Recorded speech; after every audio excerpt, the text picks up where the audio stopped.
السجن ما في زمن تعدله ولا في ام تخبز لك ولا من خبزها تشبع. وصوت الصمت عالي كل شوي.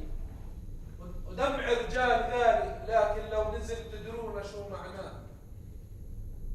انت اسمح لي، بتبدا من اول بيت بتنزل على الرابع بترجع على السادس. وديع الله يلعن ابوه اللي حبسك. وديع لخمه يا زلمه. وديع الله يلعن ابوه اللي حبسك. مين معه سيجاره؟ هاي المخرج. المخرج؟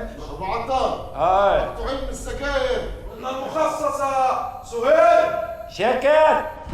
للعسكر بيني وبينك طولت بي على جبينك رضعتيني العز أما الموت يطيب ما تنهاني